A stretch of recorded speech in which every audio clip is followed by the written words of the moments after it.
చేసుకున్నాం.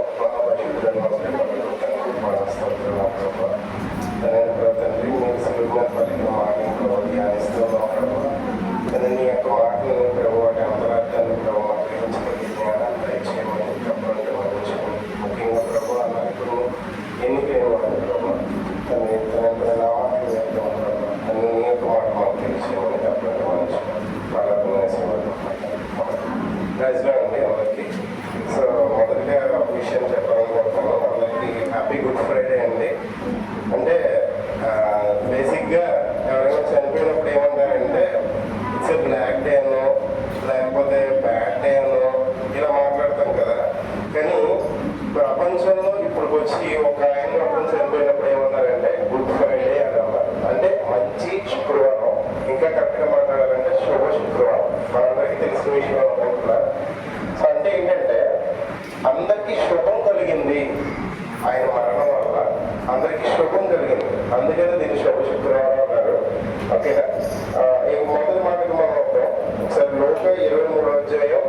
సో అక్కడ 34వ వచనం కనుక మనం చూస్తే అక్కడ ఏమనుంటుందంటే యేసయ్య అంటాడు, ఏమంటాడంటే తండ్రి మీరేం చేయించున్నారో మీరు ఎరుగురు కనుక వీరిని క్షమించమని చెప్పాడంట. ప్రజలందరూ నిలుచుండి చూచుచుండి అధికారులు వీడు ఇతరులను రక్షించను, వీడు దేవుడు ఏర్పరచుకున్న క్రీస్తు అని ఎడల తన్ను తాను రక్షించుకోనని అపహసించింది. సో అంటే ఆయన ఏమంటున్నారంటే వీడు అని మాట్లాడుతున్నారండి. ఒకసారి మనం అబ్జర్వ్ చేయాలి.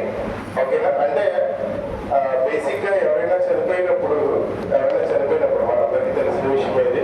సో ఎవరైనా చనిపోయినప్పుడు ఏమంటారంటే ఆయన చివరికి ఎవరు మాట్లాడారండి, ఎవరితో మాట్లాడారు, ఏం మాట్లాడారు అని అడుగుతాం.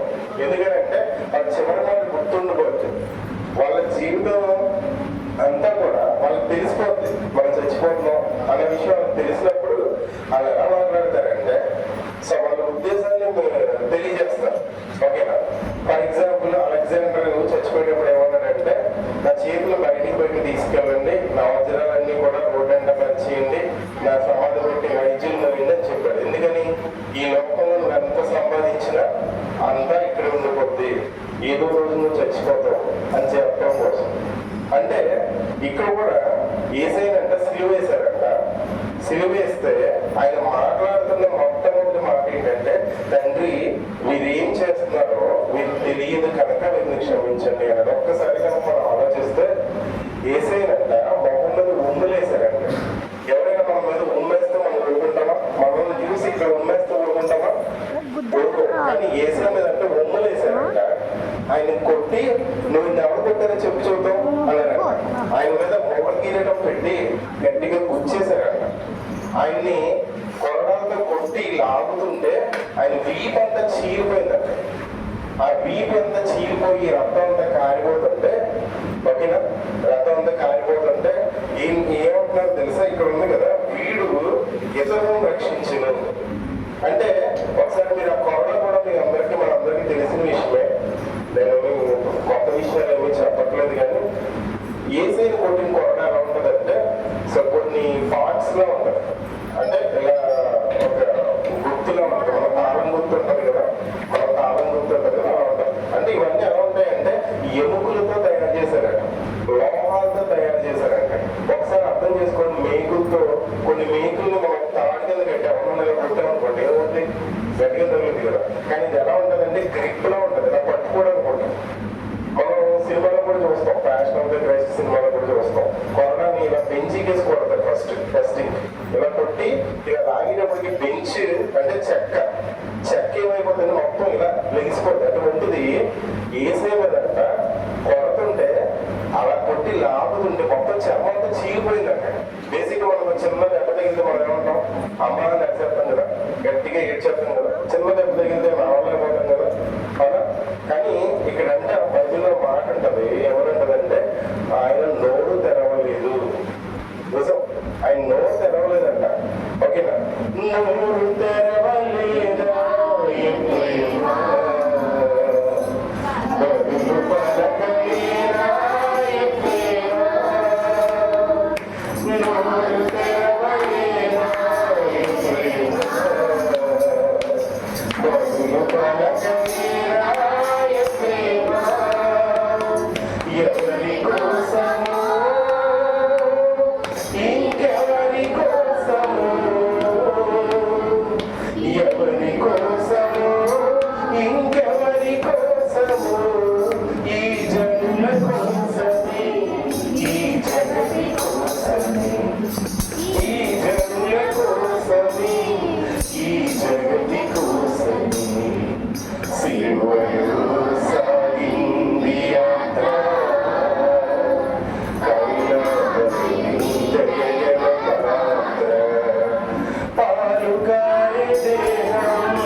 మాట ఎక్కడ రాశారంటే యెషయా 53వ అధ్యాయం రాశారు. మనందరికి తెలిసింది ఇది, మరొకసారి గుర్తు చేయాలనుకుంటున్నాను. ఒకసారి చూద్దామా, యెషయా 53వ అధ్యాయం చూద్దామా. యెషయా అని ఆయన ఏంటంటే యేసే రాకముందు 700 సంవత్సరాల క్రితం ఉన్నాడండి.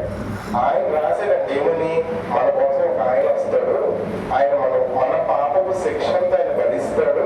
ఒకసారి మనకు అవకాశం ఉన్న వాళ్ళు ఎవరైనా సరే యెషయా 53వ అధ్యాయం అంతా ఒకసారి చదవండి. ఒకసారి నేనైతే 5వ నుంచి చదువుతున్నాను. మన అతిక్రమం బట్టి అతను గాయపరచబడను, మన దోషమును బట్టి నలగొట్టబడను, మన సమాధానార్థమైన శిక్ష అతని మీద పడను, అతడు పొందిన దెబ్బల చేత మనకు స్వస్థత కలుగుతున్నది. అలాగే కొంచెం మనం కిందకు వస్తే, వనకు తేపడు గొర్రె పిల్లయు బొచ్చి కత్తిరించి వాడిని ఎదుట గొర్రెయు మౌనంగా ఉండనట్లు అతడు నోరు తెరవలేదు. అంటే గొర్రెని ఏంటంటే చంపేస్తున్నప్పుడు కూడా దాన్ని బొచ్చి కత్తిరించేస్తాం. బొచ్చి కత్తిరించేసి దాన్ని వేరే దానికి వాడతాం. అప్పుడు దానికి తెలుసు దాన్ని చంపేస్తున్నారని తెలుసు, బట్ అది సైలెంట్ గా ఉంటుందా, ఏం చేయదంట, కామ్గా ఉంటుందా. అలాగే ఇక్కడ కూడా చెప్తున్నారు యేసయ్య గురించి. ఇది ఎప్పుడు చెప్తుందో తెలుసా, యేసయ్య పుట్టక ముందు 700 సంవత్సరాల క్రితం ఒక ఆయన రాశాడు. అంటే యేసు ప్రభు చరిత్ర అంతా కూడా ప్రీడిఫైన్డ్ అన్నమాట. అంటే ఆయన ఏం మాట్లాడాలో, ఆయన ఏం చెయ్యాలో. ఒకవేళ చాలా మంది అడుగుతారు, ఏమంటే యేసయ్య శిలువ తప్పించుకోలేదా, ఆయన ముట్టుకుంటే స్వస్థత కలిగిందంట కదా, ఆయన ఒక మాట చెప్తే చనిపోయిన వాళ్ళు ఇచ్చారంట కదా, ఆయన పుట్టుగుడ్డలు కళ్ళు ఇచ్చాడంట, కాళ్ళు ఇచ్చాడంట, దెయ్యాలు పెట్టిన వాళ్ళు లేవారంట. సో ఇన్ని చేసిన ఆయన్ని శిక్షిస్తుంటే, ఆయన మొహం మీద ఉమ్మేస్తుంటే, ఆయన కొరడాలతో కొడతా ఉంటే నోరు తెరవలేదు. అంటే ఆయనకు బాధ కలగలేదా? బాధ కలిగింది. మన పిల్లలైనా సరే, ఒకవేళ మనం కన్నవాళ్ళైనా సరే, మన మీద మొహం మీద ఉమ్మేస్తే ఎంతమంది రెడీగా ఉన్నారు? అవునండి, మా అబ్బాయే కదా, మా అమ్మాయే కదా, నాకేం పర్లేదండి, మా అమ్మాయి ఉమ్మేసినా పర్లేదండి అలా ఎంతమంది ఉంటారు? ఎవరు అనలేము కదా, మనస్ఫూర్తిగా అన్నాం. కానీ యేసయ్య అంట, యేసయ్య చేసుకున్న సృష్టి, యేసయ్య సృష్టించిన జనం యేసయ్యని మొహం మీద ఉమ్మేస్తుంటే భరించాడంట. ఎందుకో తెలుసా అండి, ఇలా చెప్పాను కదా, మా సమాధానార్థమైన శిక్ష కోసం ఆయన భరించాడంట. ఓకేనా? అంటే ఇదంతా ఆయన ఎందుకు భరించాడంటే కేవలం మనం నరకం నుంచి తప్పించడానికి. బైబిల్లో మాట అంటారు కదా, ఆయన యేసయ్య రక్తం ప్రతి పాపం నుండి పవిత్రులుగా చేయడం. సో ఎంతమంది అయితే యేసయ్య ప్రభువా మమ్మల్ని క్షమించు, నా పాపాలు క్షమించు, నువ్వు కాచిన రక్తం నా పాపాలు కడుగు అని అడిగితే నేను కడగడానికి సిద్ధంగా ఉన్నానని చెప్పాను. ఈ లోకంలో చాలా మంది మేము దేవుడు అని చెప్తున్నాం ఉన్నారు, కానీ ఏ దేవుడు కూడా నీ పాపం పోవాలంటే నువ్వు ఇలా చేయి, నువ్వు ఇలా ఉండు, నువ్వు ఇలా జీవించు అని నీ కోసం చూపించిన మోడల్ అంటే ఎవరు ఉంటే అది కేవలం యేసయ్య మాత్రం. ఈ లోకం కేవలం ఇంకో విషయం కూడా నేను చెప్పాలనుకుంటున్నాను ఏంటంటే, ఆ పరిస్థితుల్లో కూడా యేసయ్య ఏమంటాడంటే వీళ్ళని క్షమించండి అంటాడు. బేసిక్ గా మనకి ఎవరైనా ఏదైనా కీడు చేస్తే మనం చూసి నవ్వారనుకోండి, మనం కామెంట్ చేస్తాం కదా, ఎలా ఉంటాడు రా, ఎలా ఉంటాడు రా, ఎలా చేస్తాడు, ఇలా మనం టైం కోసం ఇచ్చేస్తాం, ఎప్పటికప్పుడు కామెంట్ చేద్దాం. బైబిల్లో మాట ఉంది, మత్తయి 5వ అధ్యాయంలో చెప్తాడు, ఏమని చెప్తాడంటే నీ శత్రువును ప్రేమించు, నిన్ను హింసించే వారి కొరకు ప్రార్థన చేయి, నీ కుడి చెంప మీద కొడితే నీ ఎడం చెంప చూపించు. అంటే యేసయ్య ఏదైతే చెప్పాడో అదే చేస్తున్నాడు. ఆయన చేయలేక కాదు, కేవలం ఆయన వచ్చింది ఎందుకంటే మన కోసం ఈ పాప శిక్ష భరించడం కోసం వచ్చాడు. మరి నేను ఒక మాట అడుగుతున్నా, యూదులు చేసిన తప్పైనా, యూదులు అప్పుడు దాకా ఏంటంటే రోమన్ సైనికులు వీళ్ళందరూ ఏంటంటే ఎవరైనా సిలువ వేస్తే వాళ్ళ సిలువను చచ్చిపోతున్నారు కదా కాసేపట్లో, అలా తెగ తిట్టేసేవారంటే, బూతులు తిట్టేసేవారంటే. ఎందుకంటే ఇంకా చచ్చిపోతున్నారు, వీళ్ళు ఇంకా వాళ్ళు ఏం చేయలేదు, చంపేయడం తప్ప ఇంకేం చేయగలుగుతారు ఎవరైనా? ఇంకా చచ్చిపోతున్న టైంలో వీళ్ళకి ఇష్టం వచ్చిన బూతులు తిట్టేసేవారు. మీ అమ్మ ఎలా అయిపోతారా, మీ పిల్లలు ఎలా అయిపోతారా, నీ చేతులు పడిపోతారు. ఇలాంటి మాటలు వినే వీళ్ళు ఫస్ట్ టైం ఒక మాట వింటున్నారు. ఏంటో తెలుసా? దయ్య కలిగిన మాటలు వింటున్నారు. అవేంటో తెలుసా? వీళ్ళకి క్షమించండి. వీళ్ళకి తెలీదు, నిజంగా వాళ్ళకి తెలీదా? మొల కిరీటం పడుతున్నట్టు వాళ్ళకి తెలీదా? మొహమ్మద్ ఉమ్మేస్తున్నట్టు తెలీదా? వీడు అని మాట్లాడుతున్నట్టు తెలీదా? యేసయ్య ముట్టుకుంటే స్వస్థత పొందారన్న విషయం తెలీదా? కొన్ని వేల సమూహం ఆయన చుట్టూ ఉన్నప్పుడు ఆయన ఎవరు పట్టుకోలే, అన్యాయమైన శిక్ష ఆయన చేశారు. మనం అనుకుంటాం యేసయ్య మన కోసం ఎంత బాధపడ్డాడు, వాళ్ళ శిష్యులు అలా ఇలా చేశారు, అలా చేశారు. ఒక్క వచనం చూద్దాం. సో అదేంటంటే ఫిబ్రవరి 6వ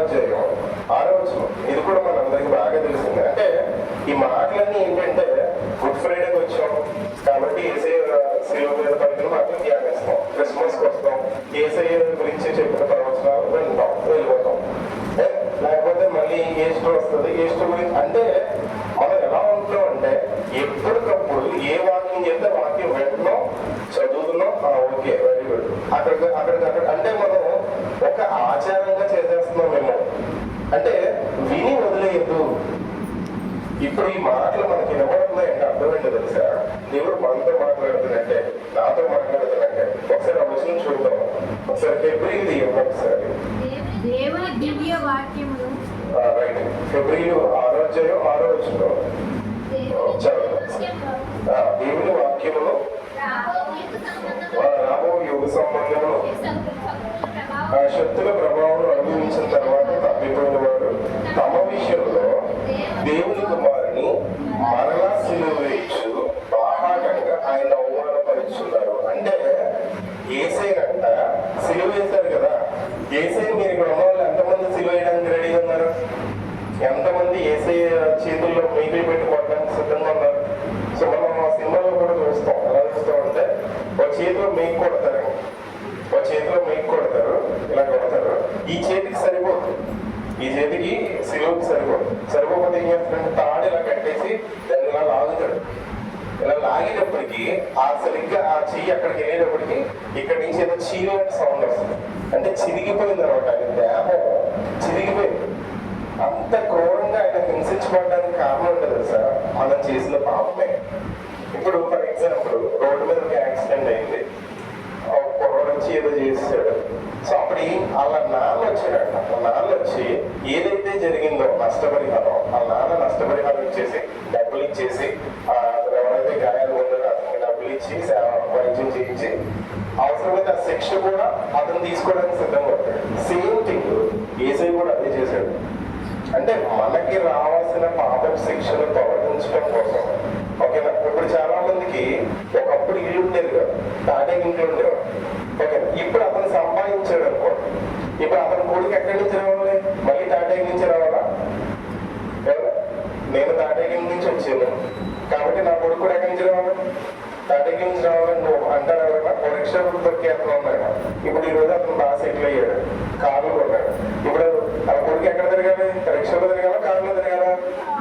కారులో తిరగాలి. అలాగే ఏసై కూడా ఏం చేశాడంటే మనకి రావాల్సిన శిక్ష, అంటే మనం చేసిన శిక్షని ఆయన మీద వేసుకుని ఏదైతే లింక్ తెగిపోయిందో, మనకి ఏదైతే వాటిలో వనంలో ఏదైతే లింక్ తెగిపోయిందో ఆ లింక్ అతికించడం కోసం వేసి వచ్చింది. ఓకేనా? అయితే ఇక్కడ ఫిబ్రవరి 6వ వచనంలో చదువుతున్న మాట ఏంటంటే, ఒక్కసారి మనం వాక్యం విని మనకు తెలుసు, అవును అన్నీ తెలుసు, అవునండి ఏసై మన కోసం చనిపోయాడు, అవును ఏసై ఎందుకు చనిపోయాడు? మా పాపాల కోసం చనిపోయాడు, అవును ఏసై ఎందుకు వచ్చాడు? మా కోసం వచ్చాడు. ఈ విషయాలన్నీ తెలిసి కూడా తప్పు చేస్తే అంటాడు మరలా మనమే సిలువేస్తున్నామంట. మన కిరీటం పెట్టింది ఎవరో తెలుసా? ఇప్పుడు చెప్పాలి సమాధానం. యూదులు పెట్టారా, మనం పెట్టామా? నేనే ప్రభువా నిన్నప్పగించేది, నేనే ప్రభువా నిన్ను నమ్ముకునేది, నేనే ప్రభువా నిన్నప్పగించేది, నేనే ప్రభువా నిన్ను నమ్ముకునేది. రొట్టెలా విరిచి నీ రక్తములో కడిగి, రొట్టెలా విరిచి నీ రక్తములో కడిగి పంచిపెట్టు నన్ను నీ సాక్షిగా. నా చూపులు నా మాటలు నీ ముఖాన ఉమ్ములై పడుచున్నవి. నా చూపులు నా మాటలు నీ ముఖాన ఉమ్ములై పడుచున్నవి. నా తలంపులు నా ఆలోచనలు, నా తలంపులు నా ఆలోచనలు నిన్ను సిలువకెత్తి కోస్తున్నవి. నేనే ప్రభువా నిన్నప్పగించేది,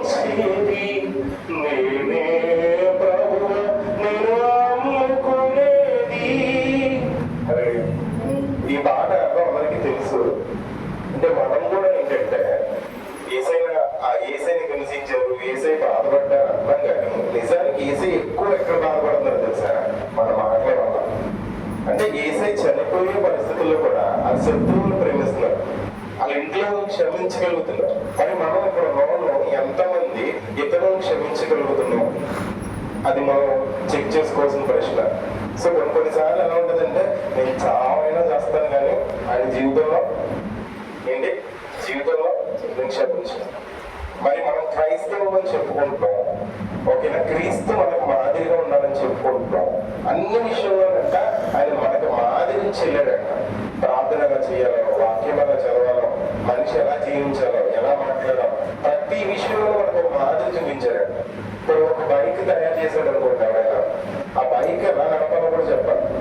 అలాగే ఈ జీవితం మనకి ఇచ్చిన దేవుడు అంట మన కోసం వచ్చి ఎలా జీవించాలో చూపించాడంట. సో ఈ మాటను బట్టి మనం ఈ రోజు నుంచి ఏంటంటే క్యాజువల్ గా ప్రతి గుడ్ ఫ్రైడేకి వచ్చి విన్నట్టు, లేకపోతే ప్రతిరోజు చర్చకు వచ్చి విన్నట్టు వదిలేకుండా ఎందుకని ఏసై మన కోసం అంతలా చేశాడు, మరి ఆ రోజు ఏసైని సిలువని హింసించడం మాకు ఇష్టమండి అన్నవాళ్ళు ఎంతమంది ఇక్కడ?